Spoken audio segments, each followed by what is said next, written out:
Hello, everyone. My name is Ian Peterman. I'm host of the Conscious Design podcast, and I'm here with Alex Yevzelman, who's a 30-year veteran in the automotive industry across a wide range of OEMs. And we're here to talk about his unique perspective that he can bring in electrification and where mobility is going.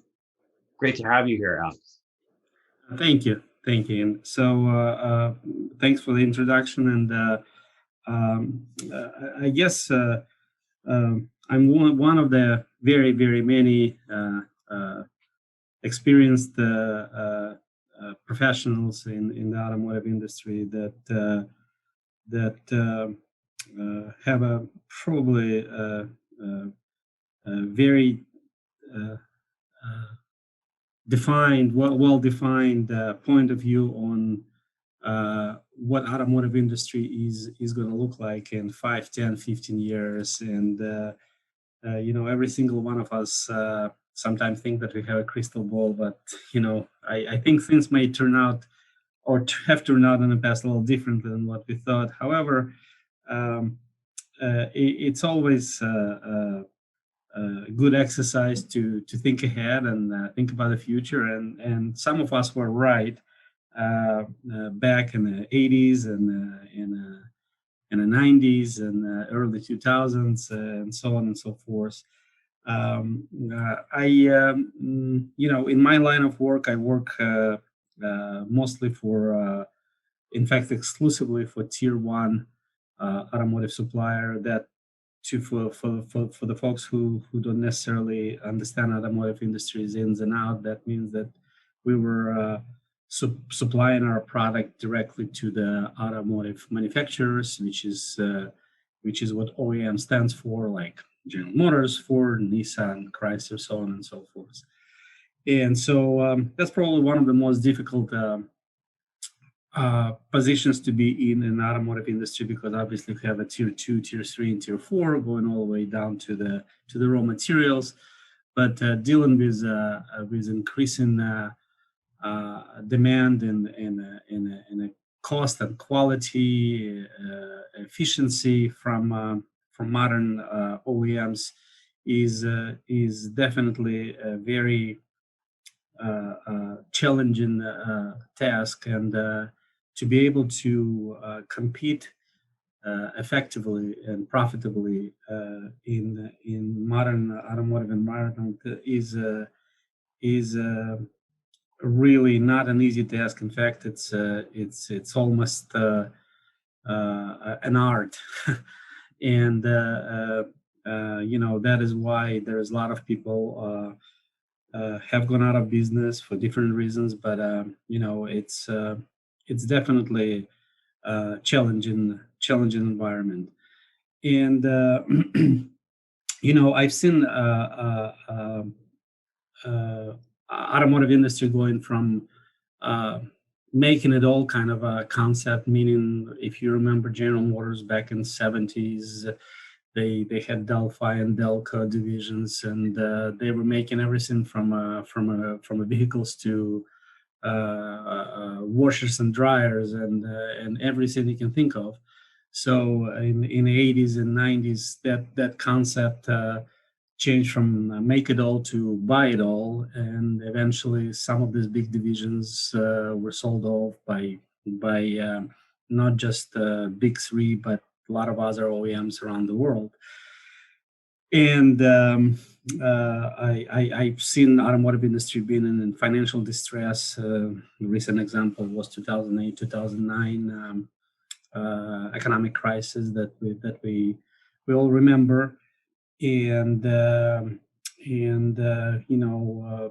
different things happen.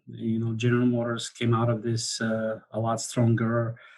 Fiat Chrysler, for example, was been through multiple partnerships and came out as a part of the Stellantis group now.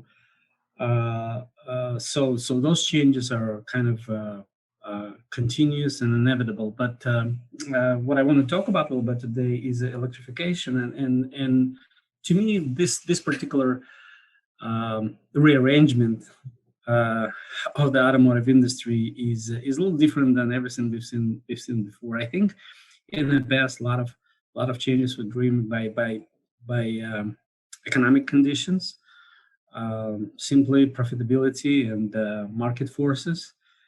I think this time around, it's consumer consciousness and manufacturer consciousness, as well as environmental concerns and also tremendous advances in technology drive the electrification. And we talked about a week ago or so, 2 weeks ago maybe, and we discussed how this electric cars will eventually become flying cars and all that stuff. I'm not looking at it this way. I'm a little bit more down the earth kind of when it comes to this kind of things. I think we'll still be driving on the ground, but the way we drive in and the way we buy in and the way we're making cars is going to be substantially different. And that's why I think being an insider of the automotive industry and understanding how things are put together and what's the difference between the way they put together now and they're going to be put together in the future is where I'm mostly into what I'm mostly interested in and what I consider to be a major differentiator between the way they are made right now versus in the future. And I don't see that to be really very visible to the end consumer because, as I already said before, the car probably going to end up still having four wheels, going to still have brakes and a steering wheel, and you still have to have seat in the vehicle. So a lot of things that currently exist in cars are going to be the same or similar or possibly better, maybe worse. You never know. But certain things that affect people like myself, a company I work for, are not going to change at all. And if they do, it will be very subtle changes. But what I think makes a huge difference right now for the manufacturers and why you see this announcement like General Motors just announced, I believe, and I don't want you to quote me on this one, but I believe by 2035 they said their passenger car fleet they're going to be producing is going to be entirely electrical. And that is a big announcement. That's just under 15 years from now, which is in the automotive terms, it's not a very long time. They're not alone. So, There's yes. a lot of companies launching the same and similar initiatives with electrifying entire lines of vehicles. Almost every single one of them, but I can't recall. Well, besides General Motors and Volvo, I don't know if anybody really committed to electrifying their fleet completely entirely. Yeah, not completely. I know a few like Mercedes have announced that they're going to stop R&D on their internal combustion engines, but that doesn't mean electrification. That just means R&D budget change. So Right. A little bit of a different announcement. Well, that bears another question: how much R&D you can do on something that's been produced for probably 130 years for now, but it's the same principle, right? I know that the engines are a lot more efficient, but anyway. So I wanted to also talk about what really. When did we reach this turning point in the automotive industry where companies make those kind of announcements with confidence? And I think there is a number of elements. Number one, we finally have all necessary tools. So number one is better technology, right? Even though I do believe that to gain a substantial larger number of consumers that would be committed to buy electric vehicles, you probably have to reach 5 to 7 to 1,000 miles range on a single charge, which is a big task. But I think, considering the progress that electric companies made in the last 10 years, which I believe it started off with 30 to 40 miles. Now 300 miles is I think not a uh, it's not only done by high achievers, but I think a decent vehicle these days, electric vehicle, is definitely is within this range. And so better technology, self-driving technology, connectivity, and finally, can you really look at the market and say we can do what Model T has done back in a turn of the previous century, right? Which is mass produce the vehicle that will have the same success as Model T that had, which was affordable, simple to operate, inexpensive to operate, and available to mass population, and kind of makes sense.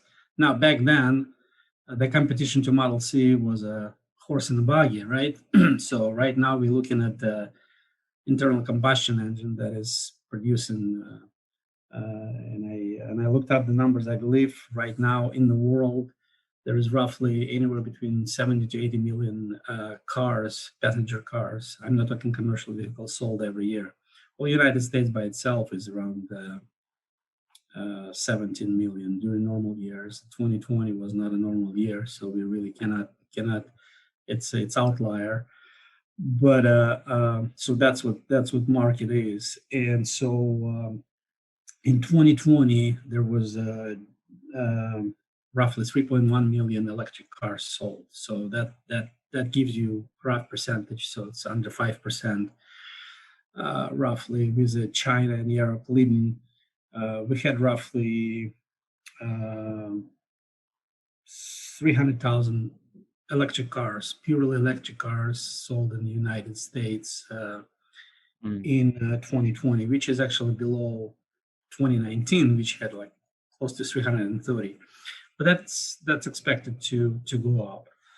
So the reason why US is a little bit behind is on as far as sales is it's simply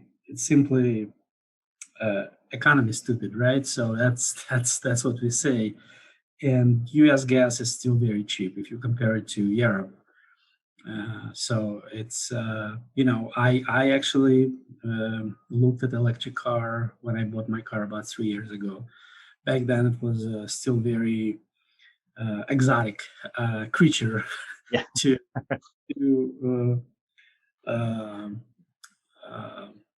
to purchase, and it simply didn't make sense to me at that time. And my main reason was long range trips, anything over 500 miles. I know that you can probably charge it right now, and there's a charging stations that have been created all over the United States, but it's a time that it takes to charge, and that discomfort, that lack of knowledge that I had at that time that stopped me from doing it. But again, once the sentiment goes away, it's gonna be different, totally different game.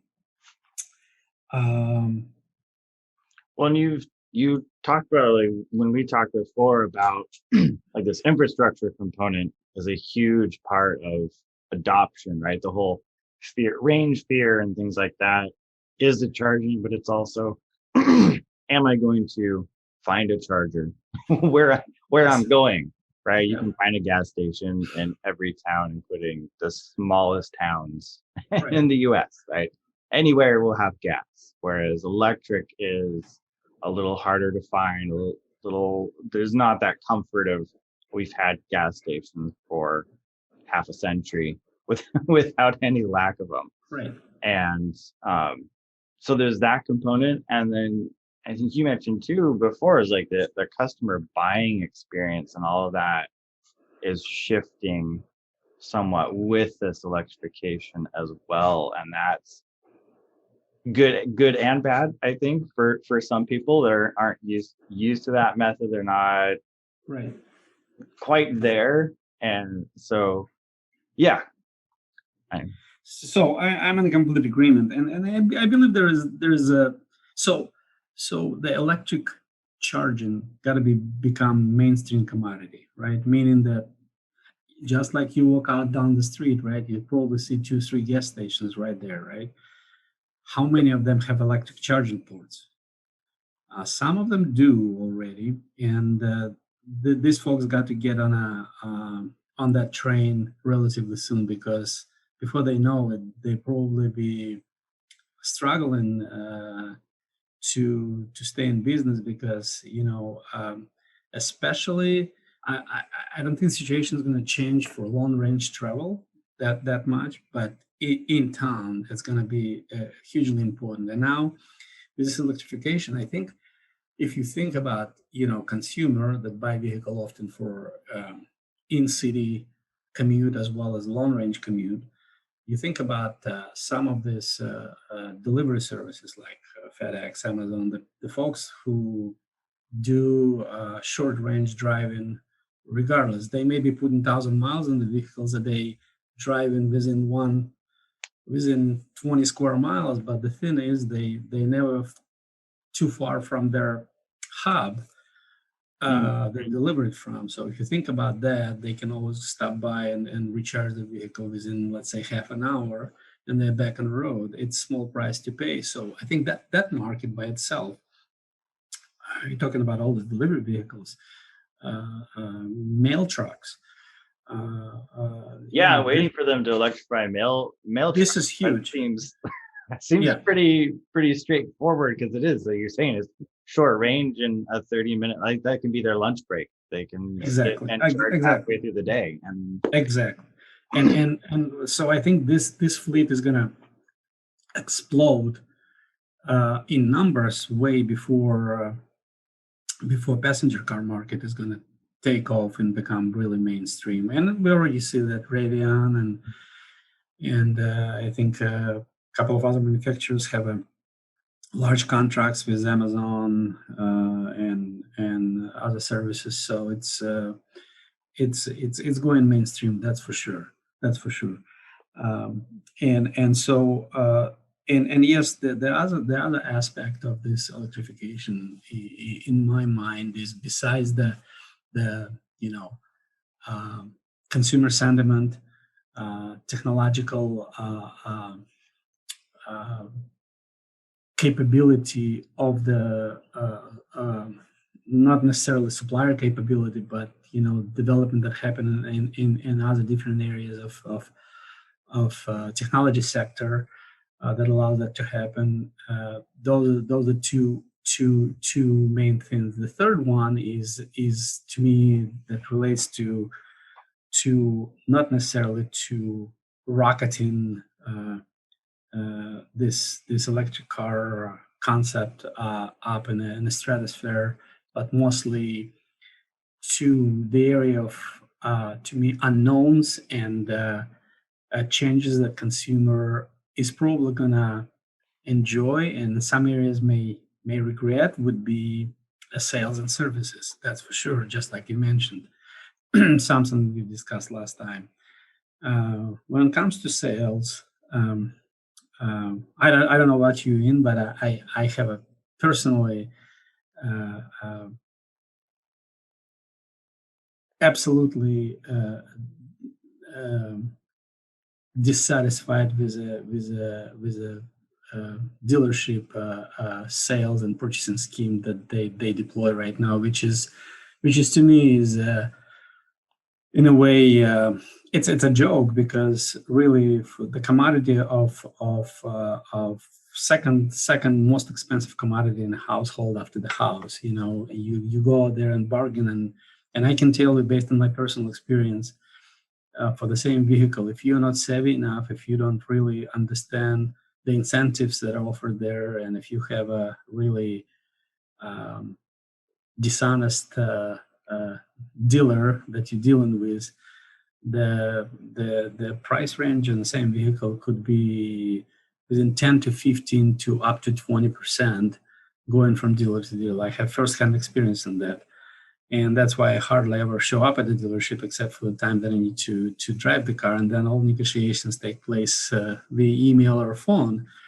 And so I think Tesla concept, and I think some of the others are getting on board, which is price is what it is. And, it may depend on options, but it is what it is. And at least, going out there from the get-go, what you're getting into is a good concept. And I think people may ask, well, why is it? Why would it become different for electric cars? Well, because of this technological part of the vehicle themselves and connectivity and all that stuff. I think that's what drove Tesla into this amazing online experience when you buy a car.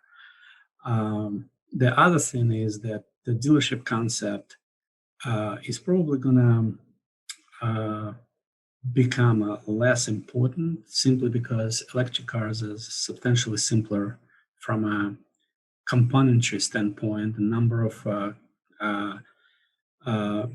components that go into a car and reliability and the service aspect of the vehicle than they are right now. And I'm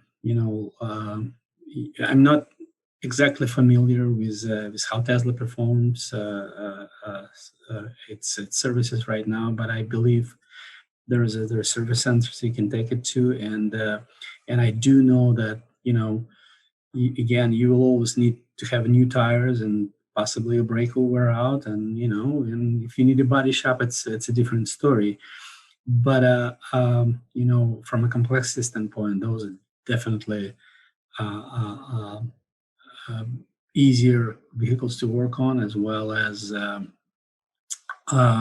number of components that go into the vehicle. This electric vehicles are substantially reduced. Powertrain itself is almost a half of the components that it used to be.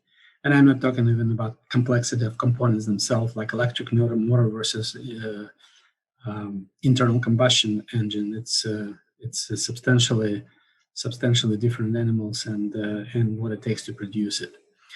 Well, and I would say the diagnosis process too is far easier.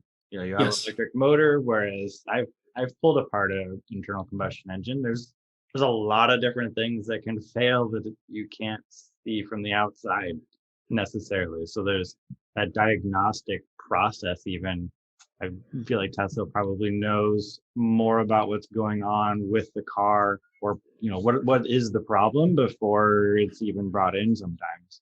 Whereas, and then internal combustion, it's smoking, or it's making a noise, or right, something like that, where then you have to go figure out what is actually even happening with it.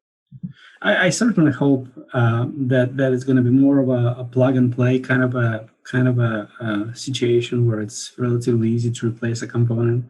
Because in a modern vehicle, there's a requirement that been established in, I believe, in the 80s, where you got to be able to plug in a scanner and you can read the error code and when your engine light check comes on, right?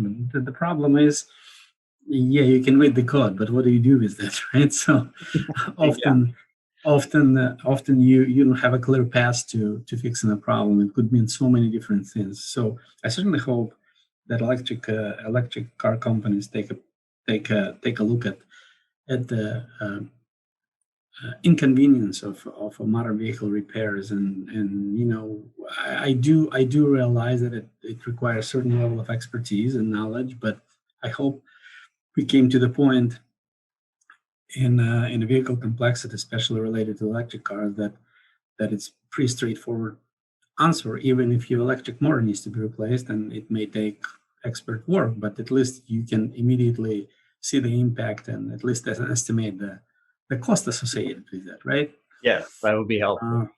Yeah. And it's not like you EGR sensor reads in the scanner and then that 20 other things needs to be replaced to fix it, and it's instead of $30 sensors, it becomes $3,000 problem. So it's a different story. Right. So that's what you would hope for. Yeah. So yeah. Awesome. So to me, those are impacts on sales and services that I'm certainly looking forward forward to, and hope that this is incorporated in ideology. And you probably already sensed my deep love for the dealers and dealerships, and so I'm not trying to put anybody out of business, but I certainly hope that consumer will have a lot more knowledge, understanding what's going on with the vehicles, and I think that the path is clear because of the way the vehicles are these days, electric vehicles are these days, and it's hopefully just if it's just plug and play kind of thing, even if it's going to cost you money, at least you know where to go with that. So that's important. So another thing we already touched on, and it's a charging infrastructure, right? So I'm certainly hoping the U.S. and world regulators get on board very, very soon, so we can have very standardized way of charging the vehicle, so we don't have to worry about what kind of adapter and cable to carry with us and all that stuff. That's we experienced that with our cell phones for a while. Yep. Until we became two-tier society. You either Android or Apple, right? So right. That's important, and hopefully that oil and gas industry gets on board very quickly, understanding that this is opportunity and not a threat. Yeah, and kind of just to wrap this up as a last question, you've worked with tier one companies, you understand that, is there this momentum behind it? Is it just GM? Like, do you see movement towards these things at the supplier level, and even thinking and having the conversation of, we should start thinking about how to prepare for this? Or kind of what's the inside view from the tier one level of what do we do with this shift? Oh, absolutely. My thing is that I'm currently in a commodities that are not going to get impacted by this change. They're going to remain pretty much the same. It's not going to electrification of the production is not going to impact us, because we produce plastic components, and other than possibly switching, going to different materials, more environmentally friendly materials, or going from injection molding technology to plastic printing technology. There is really no direct correlation or threat for us in my line of work. But I know for a fact that the people I know from my previous years in the industry, they all talk about it. And the main threat there is for people who's been heavily involved in the powertrain, exhaust systems, engines and transmissions, and multiple other systems that are affected by electrification. They do need to adapt. I do know for a fact in the past, every time there was a threat, whether it's changing technology or economic threat, people were always able to come up with ways of changing. Sometimes it's costly, sometimes it's not sustainable. Some of them are gonna end up going out of business. But I do not see, especially in automotive, a significant number of major new players coming in who don't have any automotive knowledge or experience. This is unlikely. Maybe few. I can say that companies have been in the business of producing electric motors, which is high power electric motors, like they use in a electric vehicles probably have a leg up on some of the folks that produce powertrains right now and engines. But other than that, I don't know if it's gonna change substantially. But I do know that uh, that is on everybody's mind. Everybody I talk to. Some people believe it, some people don't, but everybody talks about it. Awesome. Well, thank you so much for your insight and talking about this. It's been great. Great to hear someone else's thoughts on this, because it's I see it as a impending and unescapable shift, barring some huge shift in the opposite direction. It seems to be something that's going to definitely move every company forward in one way or another. So really That's for sure. appreciate your time. Yeah, thank you for the opportunity, and please reach out again with any other changes and challenges, and I will definitely keep you informed on what the latest trends are. Yeah, and if anybody wanted to reach out to you, is there a good way to get a hold of you or contact you?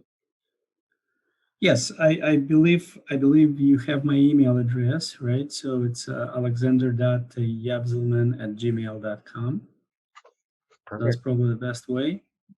All righty. Well, thank you, and great having you on the show.